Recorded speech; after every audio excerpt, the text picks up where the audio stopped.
लोकसभा चुनाव के बीच बीजेपी के पक्ष में प्रचंड लहर देख विपक्ष के नेता हों या उनके समर्थक पत्रकार अब आरक्षण को लेकर भ्रम फैला रहे हैं कि 400 सीटें मिलने के बाद बीजेपी आरक्षण खत्म कर देगी। विपक्षी नेता और विपक्ष के एजेंडे पर काम करने वाले रवीश कुमार जैसे पत्रकार भी इसी काम में लगे हुए हैं कि कैसे भी करके झूठ फैलाएं जिससे बीजेपी को नुकसान हो चुनाव में। रवीश कुमार भी इन दिनों बढ़ चढ़कर लगे हुए हैं अफवाह फैलाने में।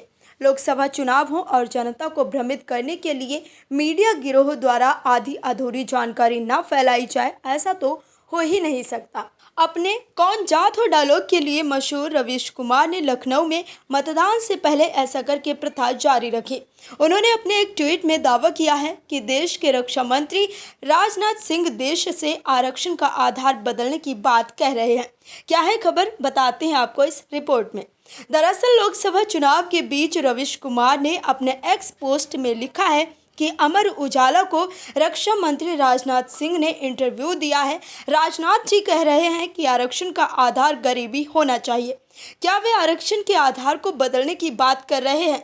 आरक्षण विरोध की शुरुआत ही इस तर्क से होती है। बाकी आरक्षण के सिद्धांत जानकार इस पर रोशनी डालेंगे ही।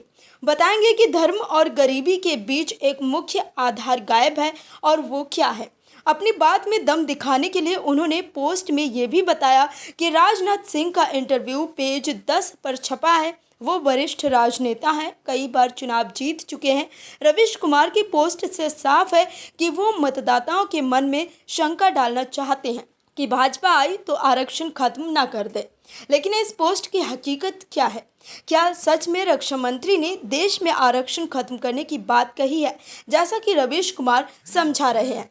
नहीं, ऐसा बिल्कुल नहीं है। अपने एजेंडे के तहत रवीश कुमार रक्षा मंत्री राजनाथ सिंह के बयान को लेकर आधी अधूरी जानकारी फैला रहे हैं। इस इंटरव्यू में आरक्षण पर रक्षा मंत्री से जो सवाल हुआ था वो इस प्रकार था कि विपक्ष का कहना है कि यदि बीजेपी 400 पार हुई तो आरक्षण या संविधान में बदलाव होगा। इसी सवाल के जवाब में रक्षा मंत्री ने पूरे मुद्दे पर अपनी राय रखी, लेकिन ये राय संदेश नहीं देती जो रवीश कुमार दिखा रहे हैं।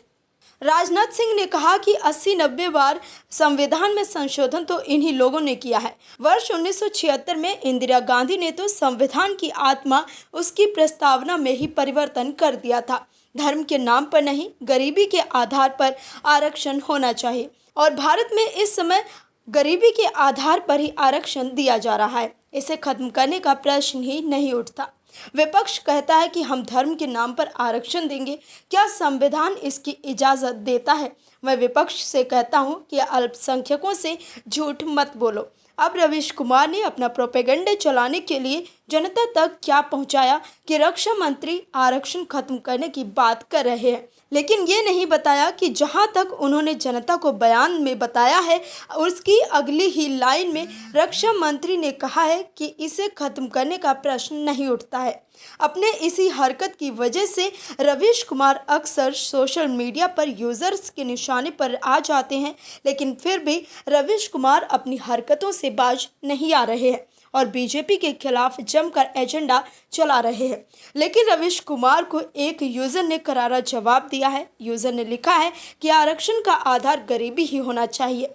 केवल बौद्धिक आतंकियों को ही इसमें आरक्षण विरोध दिख सकता है। संविधान भी जाति पाति की बात नहीं करता, लेकिन तुम लोगों को भारत को बांटना है, इसीलिए इस तरह के कुतर्क को गढ़ रहे हो।